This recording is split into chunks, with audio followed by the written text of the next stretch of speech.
नाजरीन आदाब, अजमत times news channel में आप तमाम का खैर मकदम है। नाजरीन स्क्रीन पर देख रहे हैं ये ही अजीबा अनम। अजीबा अनम इन्होंने महाराष्ट्र की बनी पहली मुस्लिम IAS ऑफिसर। इन्होंने UPSC एग्जाम में 140 पदों रैंक हासिल किया। उनके वालिद अशफाक साहब ऑटो किराए पर चलाते हैं और किराए के घर में रहकर अपनी बेटी को उर्दू स्कूल में तालीम दी और IAS ऑफिसर बना दिया है। हमारी तरफ से अजीबा अनम को बहुत बहुत मुबारकबाद। और मीडिया पर उन्होंने बात कही है, देखिए।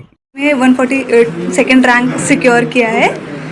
मेरी स्कूलिंग जो है वो यवतमाल महाराष्ट्र से ही हुई है। प्राइमरी मेरी जो है वो जफरनगर की ज़िला परिषद स्कूल से कंप्लीट हुई है। उसके बाद हाई स्कूल मैंने गवर्नमेंट कॉलेज से अपनी कंप्लीट की है। ग्रेजुएशन जो है वो मैंने पुणे के आज़म कैंपस से अपनी कंप्लीट की थी। BSc मैथमेटिक्स है वो मैंने जामिया मिल्लिया इस्लामिया से दिया है RCA में। मेरी ये जो पूरी जर्नी रही है उसमें बहुत सारे उतार चढ़ाव रहे हैं, लेकिन जो है मेरी फैमिली का सपोर्ट बहुत ज़्यादा इसमें रहा है, स्पेशली मेरे पेरेंट्स का। मैं फाइनेंशियली थोड़े हम्बल बैकग्राउंड से बिलोंग करती हूँ। मेरे पापा जो है वो ऑटो रिक्शा ड्राइवर है, लेकिन फिर भी उन्होंने कभी मुझे ये एहसास नहीं होने दिया कि हमारे पास रिसोर्सेज की कमी है। उन्होंने हमेशा मुझे सपोर्ट किया है। मेरी जो मदर है उन्होंने मुझे हमेशा सपोर्ट किया है।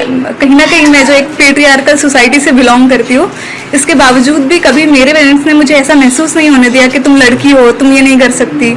उन पे दूसरों का भी प्रेशर था, फिर भी उन्होंने इस प्रेशर को हैंडल करते हुए मुझे सपोर्ट किया है। आपके पास फेलियर्स आएंगे, बहुत सारे आएंगे, लेकिन आपको उन फेलियर्स से सीखना है कि आपकी गलती कहाँ हो रही है और आगे बढ़ना है। चाहूँगी कि आप कभी ये मत सोचे कि आपने जो सपना देखा है वो पूरा होगा या नहीं।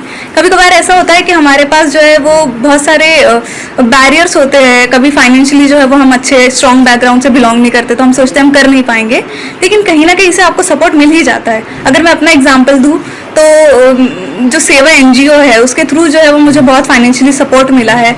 इस तरह से मदद जो है वो आती रही है। मेरे पेरेंट्स ने मुझे हमेशा बहुत ज़्यादा सपोर्ट किया है। तो आपको कभी अपने सपने का जो है वो छोड़ नहीं देना चाहिए, उसके लिए हमेशा कोशिश करती रहनी चाहिए। आप में खुद में वो जज्बा होना चाहिए कि आप उस अपॉर्चुनिटी को एक्सप्लॉइट कर पाए और उससे सीख पाए। ये तो बस एक फर्स्ट स्टेप है, एक तरह से मीन्स है ये कुछ हासिल करने के लिए, कुछ पाने के लिए। तो ये एक तरह से मेरे लिए मीन्स है कि मैं सोसाइटी को सर्व कर सकूँ, सोसाइटी में जो अंडर प्रिविलेज सेक्शन है उनके लिए कुछ कर सकूँ, स्पेशली गर्ल्स के लिए, क्योंकि मैं रिलेट कर सकती हूँ कि एक लड़की के लिए कितना मुश्किल होता है आगे बढ़ना और कुछ अचीव करना। तो मैं कोशिश करूँगी कि मैं एजुकेशन और हेल्थ केयर जो है उस पर ज़्यादा अपना फोकस करूँ और सोसाइटी के लिए कुछ कर पाऊँ।